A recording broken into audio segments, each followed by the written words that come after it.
that was the quickest time. But furthest away on lane number 1, Frida Svensson, who didn't make the final in Linz, is back amongst the world's best. She was 7th in Austria, and the Swede, who was bronze medalist last year at the World Championships. Welcome back to Rumiana Nekova. She's a welcome returnee. She's been away. Her family, well, son Emil came first, Mario was second, and now she's back at the age of 34 to try and challenge Karsten, who at the age of 35 has been having it a bit too much her own way for quite a while. So we're looking, maybe not today. Rumiana will be testing herself and finding out how she is. Don't necessarily expect the full package quite yet. That will come in Munich if it all goes well. Then Zhang Zhuyong for China, who was 5th. She's trained by the Italian Beppe Di Capua, and this will be interesting to see whether she progresses in this second World Cup of the season. Sophie Balmarie, big question for her. Can she get out of 4th place? She seems to be glued into it at the moment, and of course there's nothing for 4th. And then completing the lineup, closest to you in lane 6 will be this promising 21-year-old Yulia Michalska, former under-23 silver medalist in single sculls last year. She was a little bit out of her depth in Linz, but it's all a learning curve. She's delighted to be in this final, and we'll see how she progresses. She's in lane 6, which, if there is any disadvantage, sadly for her, Hugh, she's the one who's likely to find it out. She is, but you have an equal chance, as it were, of getting lane 1 or 6. If you just qualify for the final, that's what she did, and she's drawn the unlucky card. There's Katerina Karsten-Kodatovic.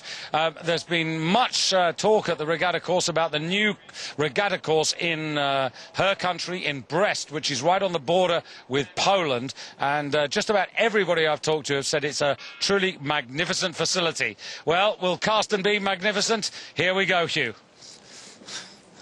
I have no doubt she will, and she's off quickly as usual. The perspective there she is in camera, and she is the finest sculler around, and certainly the strongest. And with her, over on the far side, is Frida Svensson, who's holding on to her in this early part of the race, taking advantage perhaps, if there is any, of this positive stream up lanes 1.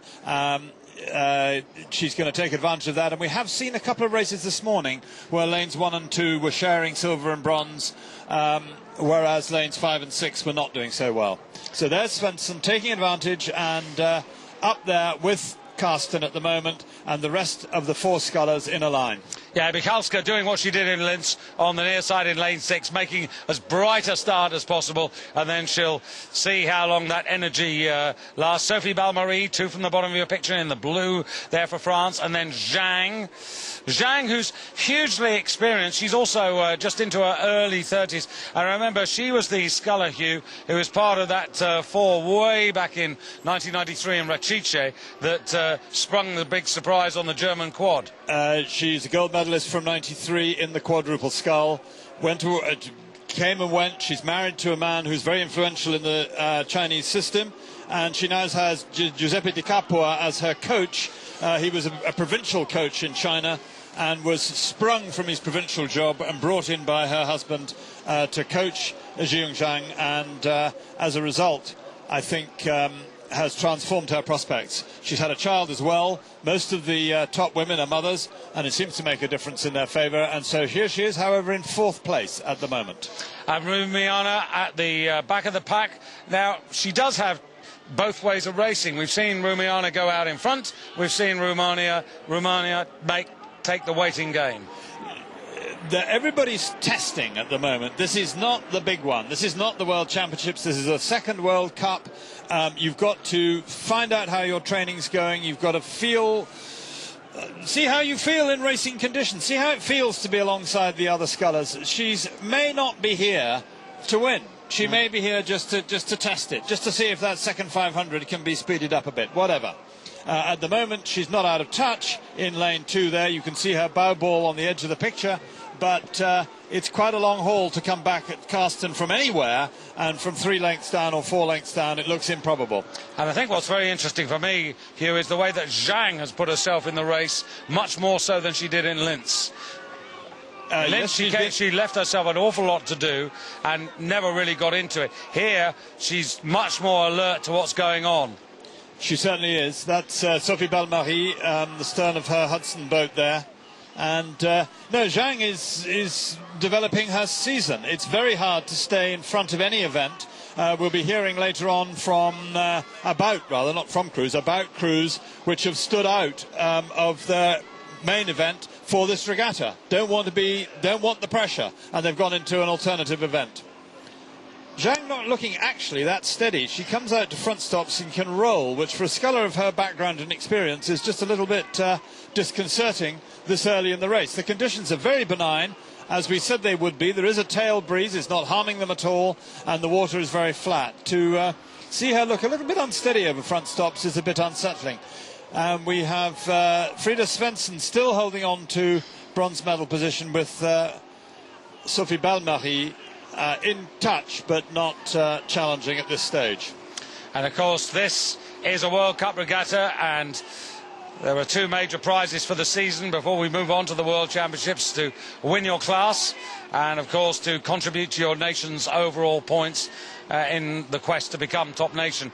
And it was Great Britain that were top nation as a result of Linz, and not quite the turnout here in terms of numbers, but Great Britain, the country which has got more boats entered, 23, than any other country here. But Zhang doing pretty well. Frida Svensson brightly coloured on the far side there in lane one, and Rumiana just beginning to put a little bit more credibility into her effort now in this third quarter of the race. But Karsten here just looking majestic, so cool, and you know, not really exerting herself, Hugh. Not really. She's working very hard, but not at that last percent, that last extreme bit.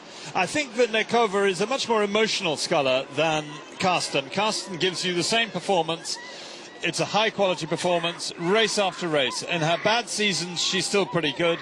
Nekova can let it go. That's her in picture now. She's had a quick little look around this way, a little look around that way, wants to know where she is. Back in racing for the first time. It feels different. She hasn't got many people to work off in her training at home either, because she hasn't got a double scull of you know, or whatever that she might work off. So it's a new experience for her, and I think she's just enjoying that and will make this the training session for Lucerne the real one.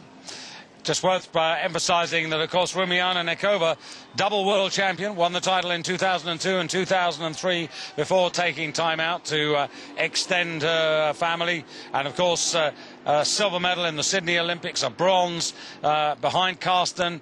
Behind Rutschau in Athens, when Karsten was only the silver medalist, and that has niggled away at Karsten that she didn't get 3 gold medals in a row, and she wants that gold medal from Beijing. But so does Zhang, but the gaps are quite considerable now. Karsten, who didn't really get over 29 strokes a minute in her semi-final, no need to sprint to qualify for this.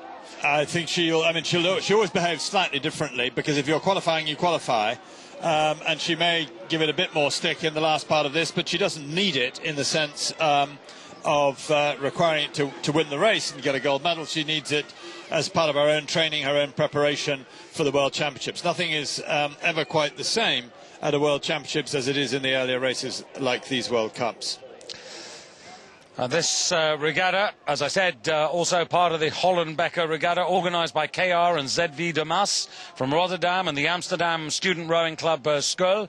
So quite a lot of students and university rowers are here. It's a huge sport here, which is one of the reasons you might see some advertising signs saying Beukel de Nere, which is a big law firm here, and this is how they recruit their talent. But talent, well, it's all about Karsten, 2 out of 2 in the World Cup, and Zhang takes the silver medal position away from Frida Svensson, who finishes 3rd. Nekova closing up in a 4th, and